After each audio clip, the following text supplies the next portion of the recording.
안녕하세요, 여러분. 오늘은 또 하나의 정말 끔찍한 사건에 대해 깊이 파헤쳐 보겠습니다. 제 채널을 응원하고 싶으시다면 구독과 활발한 활동 부탁드립니다. 정말 큰 힘이 되고 진심으로 감사드리겠습니다.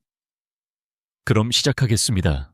2022년 8월 23일 저녁, 56세의 알레산드라 마테오가 집으로 향하고 있었습니다. 그녀는 볼로냐 북부의 비아델라 카발리에로에 위치한 평범한 아파트 단지에 살고 있었습니다. 밤 9시경 건물에 다다랐을 때 그녀는 여동생과 통화 중이었습니다. 그날 저녁은 여느 때와 다름없이 평범하고 조용하며 아무 일도 일어나지 않을 것만 같았습니다. 그러나 예고 없이 상황은 급변했습니다. 갑자기 수화기 너머에서 희미하고 불안한 소음이 들려오며 통화가 중단되었습니다. 여동생의 귀에는 고통스러운 소리, 다급한 발소리, 둔탁한 충격음, 그리고 몸싸움으로 들리는 소리가 들리기 시작했습니다. 뒤이어 들려오는 비명소리에는 공포와 패닉이 선명하게 담겨 있었습니다. 상황은 순식간에 악화되었습니다. 불안한 소음은 점점 더 커지다가 정적이 흘렀고 통화는 갑자기 끊겼습니다.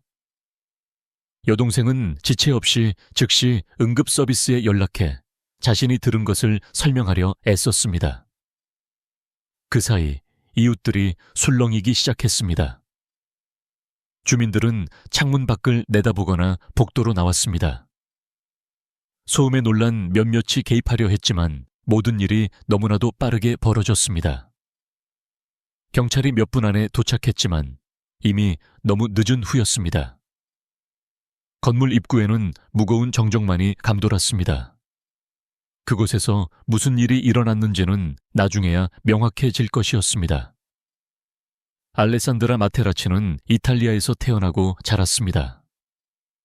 사건 당시 그녀는 56세였고 여성 패션 부티크에서 판매 대리인으로 일하고 있었습니다. 그녀의 직업적인 삶은 그녀가 진심으로 사랑했던 패션계와 밀접하게 연결되어 있었습니다. 동료들과 고객들은 그녀를 시간을 잘 지키고 꼼꼼하며 예의 바른 사람으로 기억했습니다. 그녀는 친절함, 신뢰성, 그리고 차분한 태도로 높은 평가를 받았습니다. 알레산드라와 가까웠던 사람들은 그녀를 따뜻하고 사려 깊으며 감정적으로 예리한 사람으로 기억했습니다. 그녀는 공감 능력이 뛰어나고 다른 사람을 돌보는 타고난 성향으로 잘 알려져 있었습니다. 그녀는 요양원에 계신 어머니와 긴밀한 관계를 유지하며 정기적으로 찾아뵙고 지속적인 도움을 드렸습니다. 그녀는 멀리 떨어져 있음에도 불구하고 어머니와 강한 정서적 유대를 유지했습니다. 2년 동안 그녀의 삶은 아버지가 심각한 병을 앓으시면서 깊은 영향을 받았습니다. 알레산드라는 아버지를 전적으로 돌보는 역할을 맡아 마지막 순간까지 매일 지원과 동반자, 그리고 관심을 제공했습니다. 아버지가 돌아가신 후 그녀는 감정적으로 다시 일어서기 위해 힘든 시간을 보냈습니다. 정신적인 타격은 상당했습니다. 그녀는 내성적으로 변했고 새로운 관계를 피했으며 개인적인 삶을 다시 일구라는 주변 사람들의 격려를 거절했습니다. 그녀의 가장 가까운 친구는 여전히 여동생 스테파니아였습니다. 두 사람은 매일 통화하며 소식과 계획, 걱정거리를 나누었습니다. 그들의 유대는 신뢰와 깊은 상호 이해를 바탕으로 쌓였습니다. 스테파니아는 알레산드라가 중요한 결정을 내리거나 개인적인 어려움에 직면했을 때 의지하는 사람이었습니다. 알레산드라는 소셜미디어에서도 활발했습니다. 그녀의 프로필에는 행사, 여행, 그리고 직장에서의 일상 사진들이 있었습니다. 그녀는 패션 사진을 올리고 외출 사진을 공유하며 가족 모임의 순간들을 업로드했습니다. 그녀는 조용하지만 고립되지 않은 삶을 살았습니다. 알레산드라는 은둔자가 아니었습니다. 그녀는 단지 혼자 있는 것을 선호했고 조용하고 체계적인 일상에서 편안함을 느꼈습니다. 시끄러운 파티나 즉흥적인 만남은 그녀의 취향이 아니었습니다. 아버지를 잃고 어머니의 상태가 악화되면서 그녀의 교류 범위는 자연스럽게 좁아졌습니다. 하지만 그녀는 개의치 않았습니다. 그녀의 하루는 직장, 어머니 돌보기, 여동생과의 매일의 대화, 그리고 애완동물을 돌보는 일을 중심으로 돌아갔습니다. 그 꾸준한 리듬은 안전하고 예측 가능한 삶을 만들어 주었습니다. 하지만 어느 순간 모든 것이 변했습니다. 친절한 말과 정서적 지지로 시작하여 결국 그녀의 안정감과 평화를 산산조각 낸 누군가가 소셜미디어를 통해 그녀의 삶에 들어왔습니다. 조반니 파도바니는 프로축구 선수였으며 부업으로 모델 일도 했습니다. 그는 시칠리아의 아그리젠토에서 태어났고 알레산드라 마테오와 처음 연락했을 때 26세였습니다. 당시 그는 한 축구 클럽과 계약된 상태였습니다. 그의 이름과 관련된 공개적인 논란이나 과거 문제는 없었습니다. 겉으로 보기에 그는 좋은 인상을 주었습니다. 운동으로 다져진 체격, 잘 관리된 외모, 그리고 자신감 있는 태도. 그는 젊고 에너지 넘치며 디지털 세계에서 매우 활발해 보였습니다. 파도바니는 소셜미디어 활동이 매우 활발했습니다. 그의 페이지는 훈련 세션, 모델 활동, 여행 스냅 사진 등으로 가득했습니다. 그의 콘텐츠는 특히 여성들로부터 많은 관심을 받았고 많은 좋아요와 댓글을 이끌어냈습니다. 그는 다가가기 쉽고 외향적이며 친근해 보였습니다. 첫인상으로는 그는 피트니스와 스타일을 결합한 젊은 세대의 평범한 남성처럼 보였습니다. 그의 온라인 행동에는 위험 신호가 전혀 없었습니다. 오히려 그것은 균형 잡히고 사회적으로 능숙한 남성의 이미지를 만드는 데 도움이 되었습니다. 알레산드라는 2021년 여름에 그의 프로필을 우연히 보게 되었습니다. 그들의 첫 상호작용은 요즘 흔한 방식인 온라인에서 이루어졌습니다. 30살의 나이 차이에도 불구하고 파도바니는 외모와 생활 방식 모두에서 성숙해 보였습니다. 초기에 그는 진정한 관심을 보였고 의미 있는 대화를 나눌 수 있었습니다. 새로운 관계를 적극적으로 찾고 있지 않던 알레산드라에게 이 연결은 예상치 못했지만 불안하지는 않았습니다. 어느 순간 그는 과거의 건강 문제에 대해 털어놓았고 그 취약함이 그녀의 마음을 움직였습니다. 그녀의 여동생 스테파니아는 나중에 알레산드라의 공감 능력이 그들의 정서적 친밀감에 중요한 역할을 했다고 언급했습니다. 점차 그들의 소통은 더욱 규칙적이 되었습니다. 그들은 자주 문자를 주고받고 사진을 교환하며 전화 통화를 했습니다. 그는 그녀의 하루가 어땠는지 묻고 자신의 훈련 소식을 공유하며 자신의 발전에 대해 이야기했습니다. 그의 말투는 따뜻했고 처음에는 약간 수줍어 보이기도 했습니다. 그는 그녀의 이해심에 감사하며 연락을 유지하는 것이 얼마나 감사한지 말했습니다. 모든 것이 진실되고 진정성 있게 가장 좋은 의미에서 평범하게 느껴졌습니다. 그들이 마침내 직접 만났을 때 파도바니는 예의 바르고 차분하며 세심했습니다. 그는 서두르거나 강요하는 것처럼 보이지 않았습니다. 그는 그녀와 며칠을 보내기 위해 다른 도시에서 왔습니다. 그 방문 동안 그는 그녀의 집, 그녀의 일상, 그리고 그녀 주변 사람들을 보았습니다. 그는 그녀의 경계를 존중했습니다. 특히 인상 깊었던 순간은 그가 요양원에 있는 그녀의 어머니를 찾아뵙겠다고 제안했을 때였는데 이 제스처는 강한 인상을 남겼습니다. 이는 그가 그녀의 삶을 있는 그대로 받아들일 의지가 있다는 신호였습니다. 이러한 방문은 그들 삶의 일상적인 부분이 되었습니다. 조반니가 볼로냐에 있을 때마다 그들은 그녀의 집에서 산책을 하거나 도시를 탐험하며 함께 시간을 보냈습니다. 그는 일상적인 심부름에 동행하고 그녀에게 중요한 것들에 관심을 보이며 함께 있으려 노력했습니다. 그는 그녀와 함께 사진을 찍고 온라인에 게시하며 격려가 담긴 개인적인 메시지를 보냈습니다. 그는 종종 그녀의 외모, 친절함, 그리고 모든 것을 차분하게 처리하는 것처럼 보이는 그녀의 모습을 칭찬했습니다. 그들의 관계는 신뢰의 분위기 속에서 발전했습니다. 그 단계에서는 나이 차이가 중요해 보이지 않았습니다. 그는 그녀를 존중하며 강하고 아름답고 성숙한 여성이라고 불렀습니다. 알레산드라는 남자에게서 그런 종류의 감정적인 세심함을 받아본 적이 없었지만 그의 행동은 진실되게 느껴졌습니다. 그들의 대화를 일부 본 그녀의 여동생은 그가 처음에는 예의 바르고 절대 강요하지 않는 괜찮은 사람처럼 보였다고 확인했습니다. 알레산드라는 그를 의지할 수 있는 사람, 판단에 대한 두려움 없이 이야기할 수 있는 사람으로 보기 시작했습니다. 그들의 대화는 일상적인 것부터 깊이 개인적인 것까지 다양했습니다. 그는 그녀에게 작은 선물을 보내고 아침과 자기 전에 메시지를 보냈습니다. 그는 치매적이거나 통제적이지 않았습니다. 그는 단지 배려심 있고 감정적으로 조율된 방식으로 존재했습니다. 하지만 몇 달이 지나면서 상황이 변하기 시작했습니다.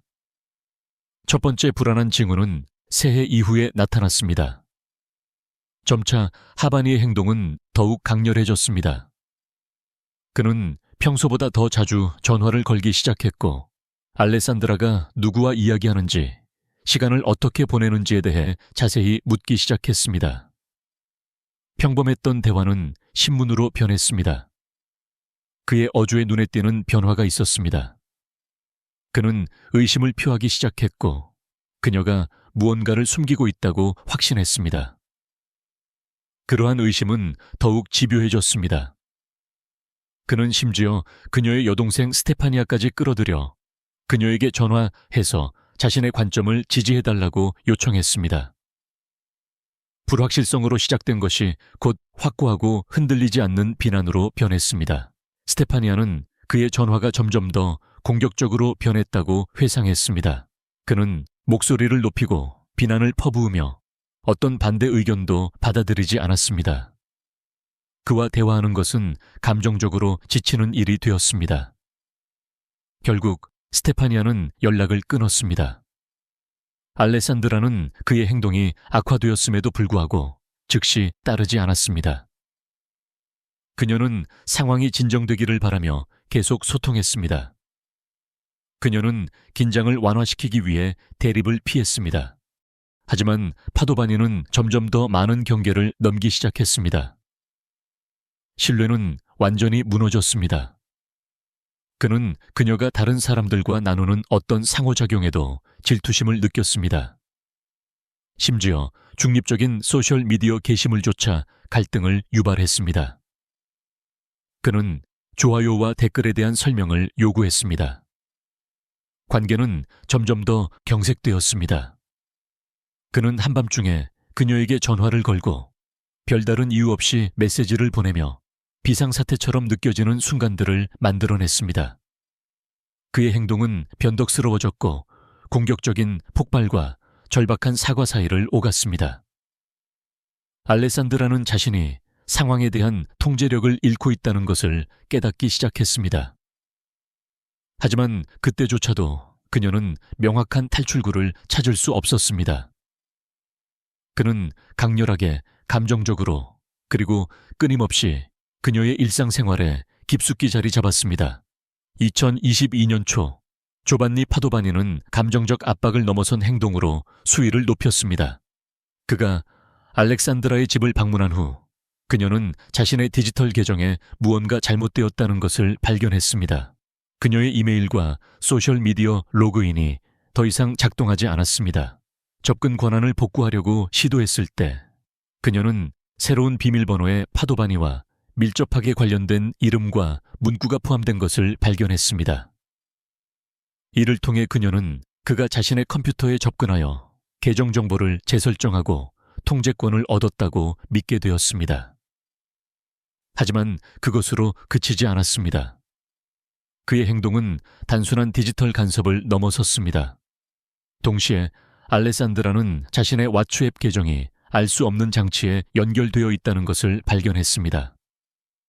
자세히 살펴보니 그녀의 휴대폰에 스파이웨어가 설치되어 있었습니다. 이는 누군가가 그녀의 대화를 감시하고 메시지 기록을 읽으며 실시간으로 누구와 이야기하는지 추적할 수 있게 해주는 소프트웨어였습니다. 이는 조반니 파도바니가 그녀를 원격으로 감시하고 있었다는 것을 의미했습니다. 그는 그녀의 디지털 활동을 모니터링하고 허가 없이 그녀의 개인정보에 접근하고 있었습니다. 이것은 우연이 아니었습니다. 의도적이고 조직적인 형태의 디지털 추적이었습니다. 조반니가 그녀의 사적인 대화 내용을 언급하기 시작했을 때 그녀의 의심은 확신이 되었습니다. 그는 그녀가 누구와 언제 대화했는지 정확히 아는 것 같았습니다. 그는 그녀가 다른 남자들과 메시지를 주고받았다고 비난했지만 그런 대화는 전혀 없었습니다. 그의 주장은 그가 본 것을 어떻게 해석했는지에 기반을 두었으며 이는 커져가는 편집증을 부채질했습니다. 그는 불안할 정도로 자신감 있게 행동했고 그녀의 사적인 경계를 완전히 무시했습니다. 그의 통제는 그녀의 디지털 생활의 모든 세부 사항까지 확장되었습니다. 동시에 그는 거의 끊임없는 감시로 압박을 가중시켰습니다. 그는 알레산드라에게 10분마다 자신의 주변 환경을 담은 짧은 비디오 클립을 보내라고 요구했습니다. 이 클립들은 그녀의 위치와 활동에 대한 증거 역할을 했습니다. 그녀가 거부하면 그는 좌절감에 분노를 터뜨리고 그녀를 부정직하다고 비난하며 관계를 끝내겠다고 위협하고 끊임없는 업데이트를 요구했습니다. 그의 말투는 점점 더 권위적으로 변했습니다. 알레산드라는 더 이상 파트너처럼 느껴지지 않았습니다. 그녀는 감시당하고 통제받고 궁지에 몰린 기분이었습니다. 결국 조반니가 그녀의 휴대폰뿐만 아니라 집의 보안 시스템에도 접근했다는 것이 분명해졌습니다.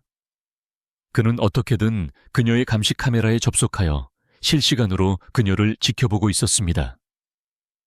조반니와 그의 어머니 사이에 오간 한 복구된 메시지가 이를 확인해 주었습니다. 그는 그녀에게 알레산드라의 집 보안 영상에서 직접 찍은 스크린샷을 보냈습니다. 이것은 점점 커지는 패턴 속의 또 다른 침해였습니다. 알레산드라는 그가 자신의 사적인 세계를 얼마나 깊이 침범했는지 전혀 알지 못했습니다. 2022년 하반기에 이르러 조반니 파도바니의 행동은 공개적으로 공격적으로 변했습니다. 그는 단지 그녀를 온라인에서 감시하는 데 그치지 않고 직접 따라다니기 시작했습니다. 그는 예고 없이 그녀의 아파트에 나타나 몇 시간 동안 밖에서 서성이며 그녀가 집에 돌아오기를 기다리고 그녀의 창문을 지켜보았습니다. 그녀는 더 이상 자신의 동네에서조차 안전하다고 느끼지 못했습니다. 이웃들은 그를 자주 목격했습니다. 한 주민은 그가 단지에 접근하려 하는 것을 보았다고 신고했습니다. 다른 주민은 그를 건물 옥상에서 보았습니다. 알레산드라는 이웃들에게 조반니가 밖에 보이면 문을 열어주지 말라고 부탁했습니다. 이러한 부탁은 끊임없는 공포에서 비롯된 것이었습니다. 그녀는 그가 감시에서 멈출지 더 이상 확신할 수 없었습니다. 그는 더 이상 자신의 의도를 숨기지 않았습니다. 결국 그는 알렉산드라의 재산을 손상시키기 시작했습니다. 그녀의 차가 파손된 사례가 있었습니다. 한 경우에는 차의 조명을 담당하는 바에선이 절단되었습니다. 그는 또한 그녀의 아파트 전기를 조작했습니다. 전기를 끊기 위해 퓨즈를 풀었습니다. 이러한 행동들은 그녀를 밖으로 유인하여 증인 없이 1:1 대면을 강요하기 위한 구실이었습니다. 그는 그녀가 나와서 그를 마주할 수밖에 없는 상황을 만들려고 했습니다. 물건이 부서지고 고함 소리가 들리며 물리적 다툼의 흔적이 흔한 일이 되었습니다. 이웃들은 큰 말다툼 소리와 심하게 부딪히는 소리를 들었다고 보고했습니다. 그의 질투심과 통제에 대한 강박적인 욕구는 그가 가졌을지도 모를 자제력을 모두 앗아갔습니다. 그는 모든 선을 넘었습니다. 한 사건에서는 그가 다시 옥상으로 올라가 그녀의 집에 침입하려고 시도했습니다. 이는 그녀가 그를 들여보내지 않기 시작한 후의 일이었습니다. 그의 행동은 변덕스럽고 위협적으로 변했습니다. 알렉산드라의 정신 상태는 급격히 악화되었습니다. 그녀는 끊임없는 불안과 공포에 사로잡혀 살았습니다. 집에 다가갈 때마다, 창문을 열 때마다, 복도로 나설 때마다 말입니다. 그녀는 지갑에 후추 스프레이를 가지고 다니기 시작했는데 전에는 결코 그런 적이 없었습니다. 그녀는 가까운 사람들에게 집에 돌아가는 것이 두렵다고 말했습니다. 공황은 그녀 일상의 일부가 되었습니다. 조금이라도 안전함을 느끼기 위해 알레산드라는 가끔 여동생 집에서 머물렀습니다. 스테파니아는 그 상황이 자신을 매우 불안하게 만들었음에도 불구하고 그녀를 환영했습니다. 하지만 그렇게 떨어져 있는 밤에도 알레산드라는 오랫동안 떠나 있을 수 없었습니다. 그녀의 개가 여전히 아파트에 있었고 그녀는 그와 강한 정서적 유대를 가지고 있었습니다. 집에 돌아가는 것은 선택이 아니었습니다. 그것은 필수였습니다. 그녀는 자신의 집을 완전히 버릴 수 없었고 그것이 그녀를 취약하게 만들었습니다.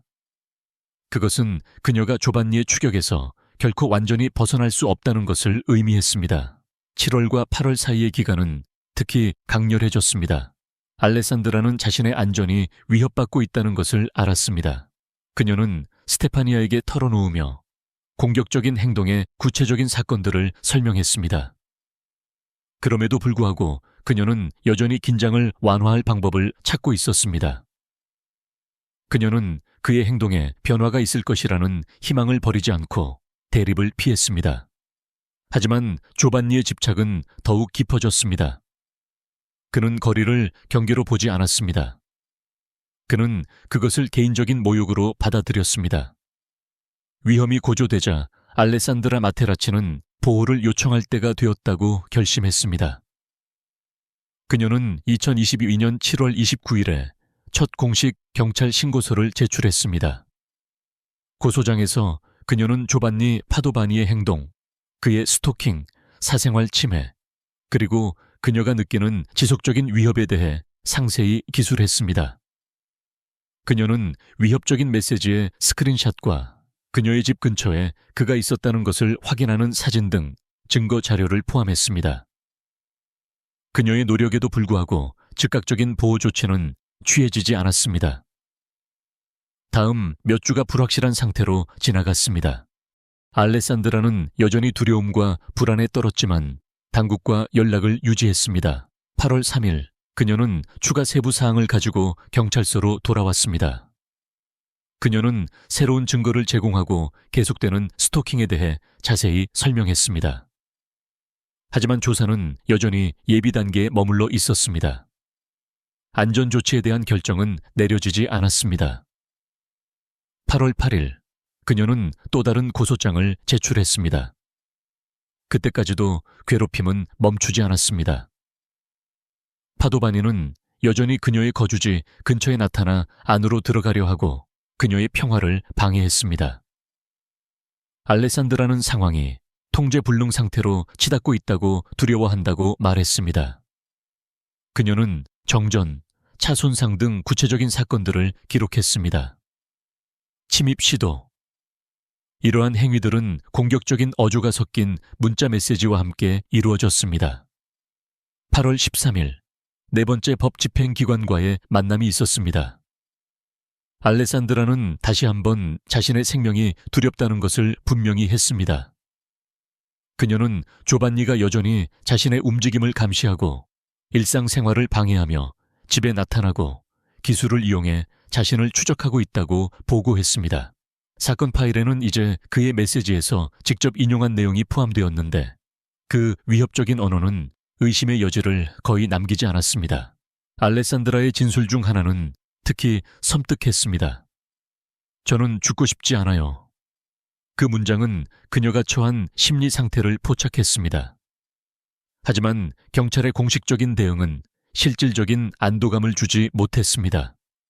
어떠한 실행 가능한 조치도 취해지지 않았습니다. 당국은 접근 금지 명령을 내리지 않았고 파도바니에게 공식적으로 경고하지 않았으며 그녀의 아파트 주변에 감시를 시작하지도 않았습니다. 관리들은 절차상의 지침과 더 많은 증인 진술의 필요성을 이유로 들었습니다. 하지만 알레산드라는 이미 침입, 스토킹, 재산 피해, 그리고 그녀 집의 전기, 시스템 조작에 대한 상세한 정보를 제공했습니다. 수사관들은 증인들이 휴가 중이어서 지연이 발생했다고 언급했습니다. 이로 인해 과정이 느려졌습니다. 일부 검찰 관계자들은 그녀의 신고가 직접적인 신체적 위해가 기록된 사례가 없었기 때문에 즉각적인 생명 위협을 나타내지 않는다고 주장했습니다. 이를 심각한 위협이 아닌 스토킹 사건으로 보면서 당국은 상황을 긴급하게 처리하지 못했습니다. 그 관점은 결국 뒤따를 일에 중요한 역할을 하게 될 것이었습니다. 알레산드라는 자신을 보호하기 위해 할 수 있는 모든 것을 했습니다. 그녀는 도움을 요청했고 기록을 남겼으며 잠재적인 위험에 대해 경고했습니다. 사건들은 빠르게 전개되고 있었지만 카바니의 행동을 의미 있게 바꿀 수 있는 개입은 없었습니다. 어떠한 임시 명령이나 감시 프로토콜도 마련되지 않았습니다. 그녀는 계속 공포 속에서 살았습니다. 끊임없이 다음 사건에 대비하며 알렉산드라의 가족은 나중에 법집행기관의 조치에 대해 심각한 우려를 제기했습니다. 그녀의 사랑하는 사람들은 논리적인 관점에서 볼 때 비극을 예방할 수 있었다고 믿었습니다. 아쿠아의 증언은 부인할 수 없었습니다. 조반니 파도바니의 행동은 끈질긴 집착에서 노골적인 협박으로 발전했습니다. 그의 행동은 계산적이고 반복적이며 위험했지만 행정적인 차원에서는 의미 있는 개입이 없었습니다. 2022년 8월 20일, 사건 발생 불과 3일 전, 파도바니는 체크리스트를 작성했습니다. 이것은 나중에 그의 휴대폰 메모 앱에서 발견되었습니다. 리스트에는 특정 물품들이 명시되어 있었습니다. 덕트 테이프, 망치, 밧줄 또는 수갑. 그는 또한 알레산드라와의 대화를 가장하는 단계들을 적었습니다. 그녀를 설득해 안으로 들여보내라. 필요한 도구들을 가져와라. 이러한 기록들은 그의 의도나 계획의 수준에 대해 의심의 여지를 남기지 않았습니다. 이것은 순간적인 감정 폭발이 아니었습니다. 그것은 섬뜩할 정도로 상세하게 계획된 사전 계획된 행동이었습니다. 그의 계획에는 물리적인 준비도 포함되었습니다. 8월 21일, 파도바니는 축구 관련 활동에 참여하고 있던 시칠리아를 떠나 개인적인 용무를 핑계로 세네갈로 갔습니다. 그곳에서 그는 볼로냐로 향했고 8월 22일에 도착했습니다. 여행 경로와 타임스탬프는 나중에 이 시간표를 확인시켜 주었습니다. 그는 알레산드라에게 자신의 방문을 알리지 않았습니다. 그의 움직임은 은밀했으며 그녀를 불시에 기습하려는 의도적인 노력을 암시했습니다. 볼로냐에 도착한 파도바니는 알렉산드라의 집 근처 덤불 속에 망치를 숨겼습니다. 그는 이미 주거단지 내의 한적한 장소를 물색해 두었습니다. 그 도구는 그가 때가 되면 신속하게 회수할 수 있는 방식으로 놓여 있었습니다.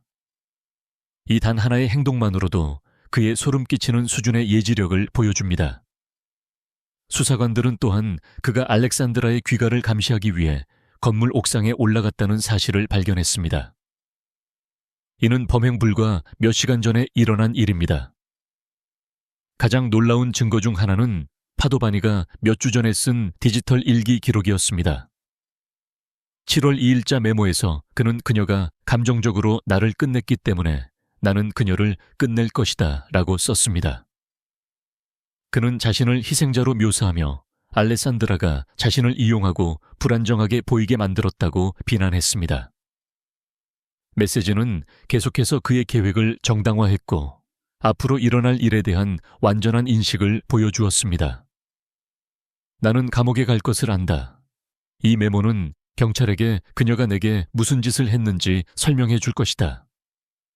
이 내용은 그의 결정이 훨씬 이전에 내려졌으며 그 뒤에 이어진 것은 통제권을 되찾으려는 계산된 시도였음을 고통스러울 정도로 명확하게 했습니다. 2022년 8월 23일 아침, 조반니 파도바니는 이미 볼로냐에 있었습니다. 그는 전날 도착했으며 아무에게도 알리지 않았습니다. 알레산드라는 그가 시내에 있다는 것을 전혀 몰랐습니다. 그는 하루 종일 그림자 속에 머물며 아파트 단지 근처의 한 지점에서 그녀의 움직임을 지켜보았습니다. 그는 그녀가 집에 돌아올 정확한 순간을 기다렸습니다. 앞서 그는 숨겨둔 망치를 확보하여 손이 닿는 곳에 두었습니다. 그날 저녁 9시경 알레산드라는 자신의 건물 입구에 다가섰습니다. 그녀는 그때 여동생과 통화 중이었습니다. 근처에 이미 자리를 잡고 있던 파도바니가 움직였습니다. 그 순간부터 모든 것이 빠르게 전개되었습니다. 알레산드라가 현관문에 다다랐을 때 파도바니는 순식간에 그녀 바로 옆으로 다가왔습니다. 아직 통화 중이던 그녀의 여동생은 갑자기 알렉산드라의 목소리가 급격히 변하는 것을 들었고 뒤이어 틀림없는 몸싸움 소리가 들렸습니다. 통화 녹음과 목격자 증언에 따르면 알레산드라는 자신을 방어하려 했지만 공격은 갑작스럽고 폭력적이었습니다. 아베니는 망치를 꺼내 그녀를 내리쳤습니다. 첫 번째 타격이 너무 강력해서 망치의 금속머리가 손잡이에서 분리되었습니다. 망치가 부서졌을 때 파도바니는 멈추지 않았습니다. 그는 주먹을 사용하여 계속해서 공격했고 알레산드라의 머리와 몸을 때렸습니다. 그리고 그는 건물 입구 근처에 있던 무거운 단철 벤치를 잡아서 무기로 사용했습니다. 그는 그것으로 여러 차례 가격했고 극도의 공격성으로 공격을 끝냈습니다.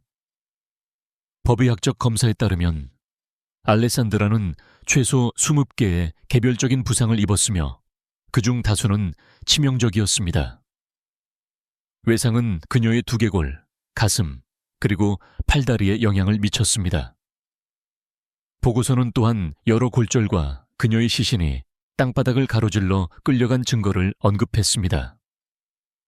비명소리와 이웃들의 주의를 끈 커져가는 소동에도 불구하고 파도바니는 도망치려 하지 않았습니다. 그는 현장에 남아 있었습니다. 법 집행관들이 도착했을 때 그들은 그가 건물 입구 근처에서 침착하게 앉아 있는 것을 발견했습니다. 경찰관들은 나중에 그가 당황하거나 동요하는 기색을 보이지 않았다고 증언했습니다. 신문 받을 때 그의 유일한 말은 와주셔서 다행입니다였습니다. 그는 체포에 저항하지 않았습니다. 그의 태도는 침착하고 완전히 의식이 있는 것으로 묘사되었습니다. 알레산드라는 위독한 상태로 가장 가까운 병원으로 급히 이송되었지만 부상이 너무 심했습니다. 그녀는 도착한 지 몇 분 만에 사망했습니다. 상처의 성격, 그 수, 그리고 그 배후의 힘은 당국이 파도바니의 행동을 비상한 잔인함으로 저지른 범죄로 분류하게 했습니다. 그는 도망치거나 증거를 숨기거나 현장을 사고처럼 보이게 꾸미려는 시도를 전혀 하지 않았습니다. 모든 것이 의도적이고 사전 계획된 행동을 가리켰습니다. 마지막 순간을 목격한 이웃들은 그가 빠르고 단호하며 주저없이 행동했다고 말했습니다. 몇몇이 개입하려 했지만 제 시간에 그녀에게 다가갈 수 없었습니다. 공격 중에 그녀와 통화 중이던 알레산드라의 여동생은 즉시 응급서비스에 전화했습니다. 그녀의 증언은 사건의 정확한 순서를 처음부터 끝까지 확립하는 데 결정적이었습니다. 공격은 단 몇 분 동안만 지속되었습니다. 이 범죄는 심리적 압박에서 시작하여 스토킹과 디지털 감시를 거쳐 치명적인 신체적 공격 행위로 절정에 이른 오랜 악화의 종지부를 찍었습니다. 공격 당일 파도바니는 감정적 붕괴나 통제력 상실의 징후를 보이지 않았습니다. 그의 행동은 냉정하고 체계적이었으며 그가 이전에 디지털 일지에 기록했던 것과 일치했습니다. 체포된 후 조반니 파도바니는 정신과 시설에 수용되었습니다. 그는 아무런 뉘우침도 보이지 않았습니다. 초기 면담에서 그는 묵비권을 행사하며 증언을 거부하기로 선택했습니다. 나중에 조사 과정에서 그는 알레산드라에게 책임을 전가하려는 몇 가지 자발적인 진술을 했습니다. 그는 배신감과 감정적으로 황폐해졌다고 주장하며 자신의 행동이 압도적인 고통의 결과라고 말했습니다. 수사관들은 범죄가 사전에 신중하게 계획되었다는 것을 확인했습니다. 그러나 그의 변호인단은 정신감정을 요구했습니다. 법원은 편집증적 경향과 강박적 행동 패턴을 포함한 가능한 정신 건강 문제를 검토했습니다. 궁극적으로 전문가들은 그가 자신의 행동을 완전히 인식하고 있었으며 자신의 행동을 통제할 수 있었다고 결론 내렸습니다. 그 결과 법적 정신 이상은 기각되었습니다. 선고 전 파도바니는 최후 진술을 했습니다. 그는 마치 악몽 속에서 살고 있는 것 같다고 말했습니다. 그는 법원이 자신이 정신적으로 건강하다고 믿는다면 자신은 최고형을 받을 자격이 있다고 덧붙였습니다. 그는 자신을 망가진 사람으로 묘사하며 범죄를 알레산드라가 야기한 감정적 긴장의 결과로 몰아가려 했습니다. 법원은 조반니 파도바니의 변호를 기각했습니다. 사건의 정황, 그의 준비 수준, 일기장의 내용, 그리고 공격 후의 침착한 행동 모두가 그의 행동에 대한 완전한 인식을 가리켰습니다.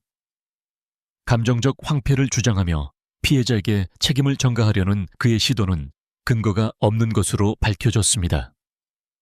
법원은 그의 행동이 정신붕괴가 아닌 병적인 질투심과 통제권을 되찾으려는 욕망에 의해 주도되었다고 결론 내렸습니다. 그의 설명은 치밀하게 계획된 범죄를 합리화하려는 노력으로 간주되었습니다. 알레산드라 마르투치의 사망 후 온라인 공간은 제2의 공격 현장이 되었습니다. 사건에 대한 뉴스 기사에는 수백 개의 댓글이 달렸는데 그중 다수가 피해자에게 책임을 전가했습니다. 알레산드라는 그녀의 나이, 외모, 옷 스타일, 그리고 파도바니와의 나이 차이로 비난받았습니다. 일부 사용자들은 가해자를 옹호하며 그가 속았기 때문에 폭발했거나 감정적으로 너무 연약했다고 주장했습니다. 특히 한 댓글은 큰 분노를 일으켰습니다. 적십자 이탈리아 지부의 지역 책임자인 도나텔로 알베르티는 그녀를 보면 그가 왜 질투했는지 알 수 있다고 썼습니다. 광범위한 비판의 압력에 직면하자 그는 여성들은 우리 할머니들처럼 더 정숙하게 행동해야 한다고 덧붙였습니다. 이러한 발언은 전국적인 반발을 불러일으켰고 알베르티는 곧바로 직위에서 해임되었습니다. 알레산드라의 가족은 가장 적대적인 온라인 메시지를 작성한 25명을 상대로 집단 고소를 제기했습니다. 볼로냐 검찰청은 사이버 괴롭힘에 대한 이례적인 대규모 수사에 착수했습니다. 공공담론은 더 이상 응답할 수 없는 피해자를 향한 새로운 형태의 공격으로 진화했습니다. 2024년 2월 12일 조반니 파도바니는 알레산드라 마테라치에 대한 스토킹 및 폭력 범죄 혐의로 유죄 판결을 받았습니다. 그는 종신형을 선고받았습니다. 법원은 사전 계획, 극도의 잔인함, 그리고 뉘우침의 부재 등 여러 가중 요소를 강조했습니다. 또한 행위에 앞선 스토킹과 심리적 조작의 패턴도 고려했습니다. 동시에 법원은 사이버 괴롭힘 사건에 대해 판결했습니다. 25명의 사용자 모두에게 책임이 물어졌습니다. 이 사건은 사후 디지털 괴롭힘을 다루는 데 있어 중요한 법적 선례를 남겼습니다. 심리학 용어로 오셀로 증후군으로 알려진 질투망상은 사람이 파트너의 불륜을 비이성적으로 확신하게 되는 병적인 상태입니다. 조반니 파도바니는 극단적인 통제, 반복적인 비난, 사생활 침해, 그리고 관계가 틀어지기 시작했을 때에 점증하는 공격성 등 전형적인 징후를 보였습니다. 일반적인 질투와 달리 이 상태는 강박적인 사고, 현실과의 단절, 그리고 비판적인 자기 성찰 능력의 부재를 포함합니다. 심각한 경우 이는 공격성이나 치명적인 결과로 이어질 수 있습니다. 시청해 주셔서 감사합니다, 여러분. 여러분의 지지는 저에게 큰 의미가 있으며 좋아요 버튼을 누르고 댓글을 남기고 이 비디오를 공유함으로써 제 채널 성장에 도움을 주실 수 있습니다. 여러분의 참여가 정말 큰 변화를 만듭니다. 곧 다시 뵙겠습니다.